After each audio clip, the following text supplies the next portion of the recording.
History is often called the greatest teacher. But if that's true, why does it feel like we're stuck in a loop?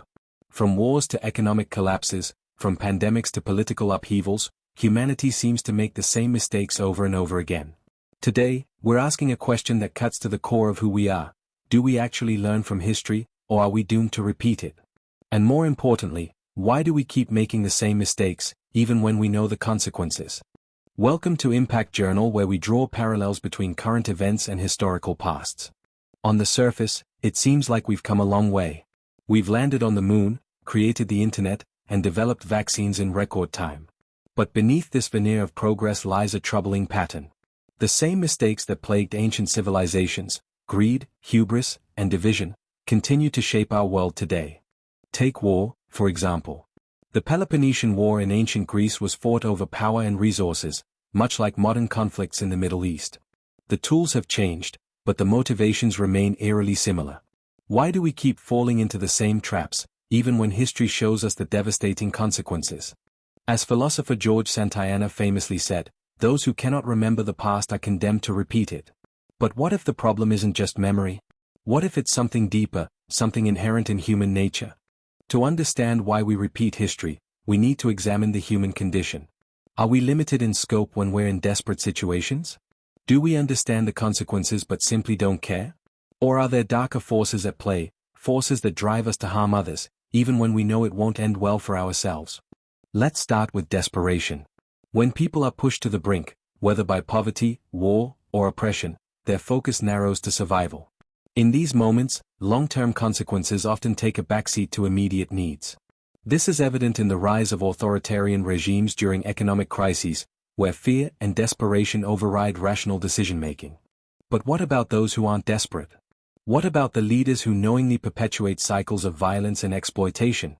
Here, we enter the realm of moral ambiguity. Some argue that these individuals are driven by a desire for power, even at the expense of others. Others suggest that they genuinely believe their actions are justified, blinded by ideology or a distorted sense of morality. And then there's the question of evil. Are there people who, fully aware of the consequences, choose to harm others simply because they can? History is filled with examples, from tyrants to warlords, who seem to revel in the suffering they caused. But even here, the line between evil and desperation is often blurred. As Hannah Arendt observed in her study of totalitarianism, the sad truth is that most evil is done by people who never make up their minds to be good or evil.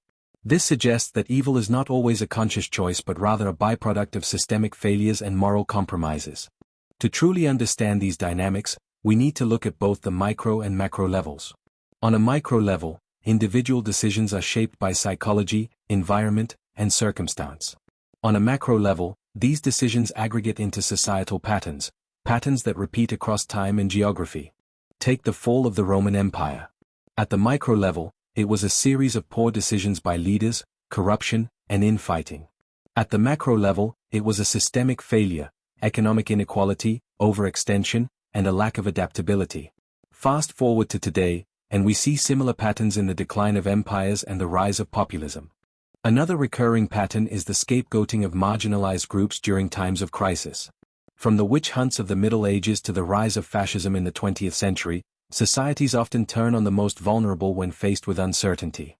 This pattern persists today, as seen in the rise of xenophobia and hate crimes during the COVID-19 pandemic. As historian Timothy Snyder warns, history does not repeat, but it does instruct. The question is, are we listening? History is often written by the victors, and those in power have a vested interest in shaping the narrative. This selective memory can distort our understanding of the past, leading to a cycle of repetition. For example, the Treaty of Versailles, which ended World War I, sowed the seeds for World War II by imposing harsh penalties on Germany. Similarly, the erasure of marginalized voices from history means we often miss critical lessons. Indigenous knowledge, for instance, has long warned about environmental destruction, a lesson we're only beginning to heed as climate change accelerates. As the Maori proverb goes, turn your face to the sun, and the shadows fall behind you. But to do that, we must first confront the shadows of our past. So, how do we break free from this cycle? The first step is to confront our collective amnesia. This means teaching history in a way that emphasizes patterns, not just events.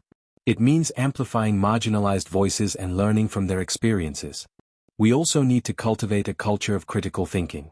Instead of accepting simplistic narratives, we must ask uncomfortable questions. Who benefits from this system? What are the long-term consequences? And most importantly, what can we learn from the past to create a better future? As a philosopher once said, history repeats itself, first as tragedy, second as farce. But it doesn't have to.